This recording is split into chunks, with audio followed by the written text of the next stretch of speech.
Hi, my name is Jera, and me and my husband Richard have been coming to for over 3.5 years now. I was 12 years old when I was first introduced to pornography, and that led me to a 7-year addiction time frame where now I am 5 years into my recovery journey.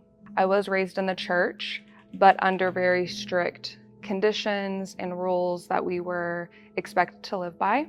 I was never taught anything about sex. I was never given the birds and the bees talk. I was never given any insight into God's design or intentions. So I had no idea of what pornography was in any way until it was shown to me.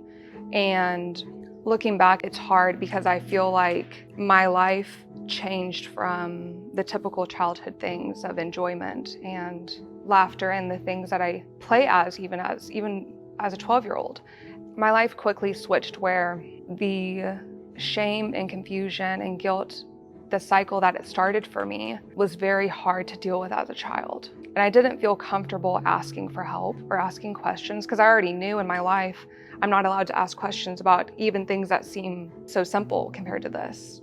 That's out of the question. I'm just going to hide this and live in that. So within the 7 years of my struggle, I went through a lot of struggles mentally, isolation and depression, anxieties, loneliness, and carrying this heavy weight everywhere I went. Even when I tried to get out of this guilt and shame addiction cycle, it was very short-lived and would quickly bring me right back to where I started from. I remember specifically, I would be seeking validation from someone, seeking affection from somewhere in my life.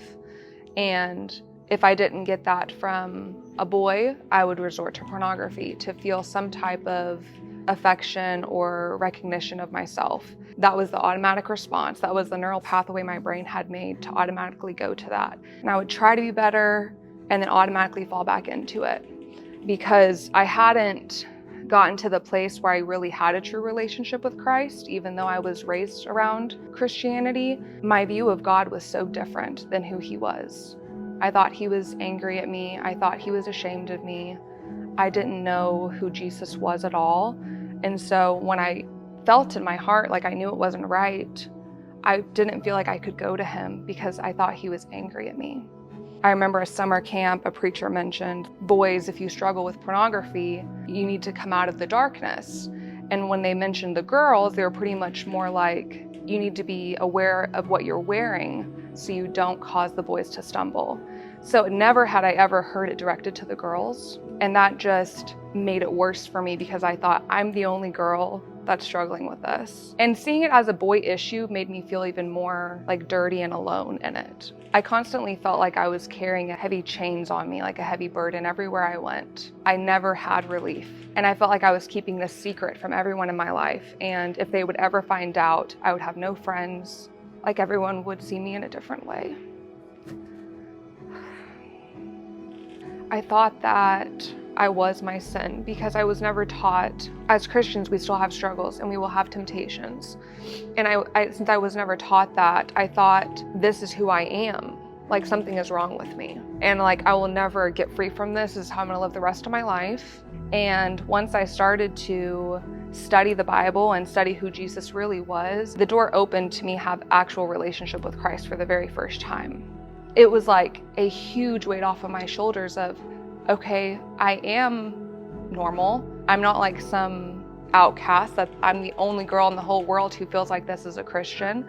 And that was a big starting point for me to actually start my recovery, was acknowledging this isn't who I am. This is a struggle I have.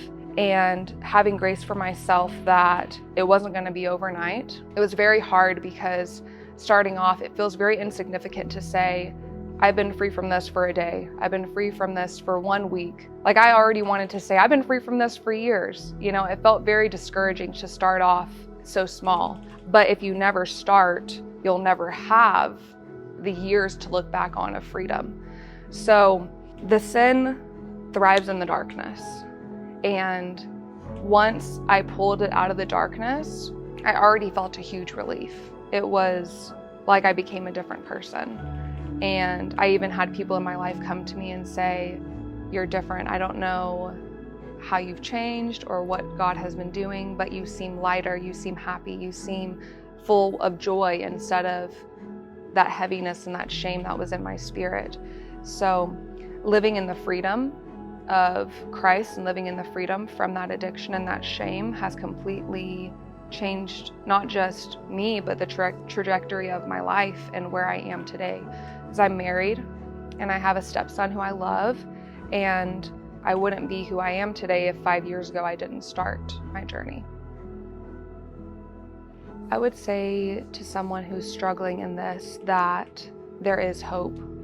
And while I know it feels like there's no possible way out, and that this will be a cycle you continue to live in the rest of your life, that there is breakthrough and that Christ will walk with you through this. And that doesn't mean that this is going to be a perfect journey. It doesn't mean that it's going to automatically be all easy times and that you'll never have a struggle anymore. It does mean that you have to make your first step, even if it feels insignificant. If you never make that first step and start your journey of recovery, you'll never get there. Even the smallest of steps and educating yourself and reading the word, having community is where you have to start.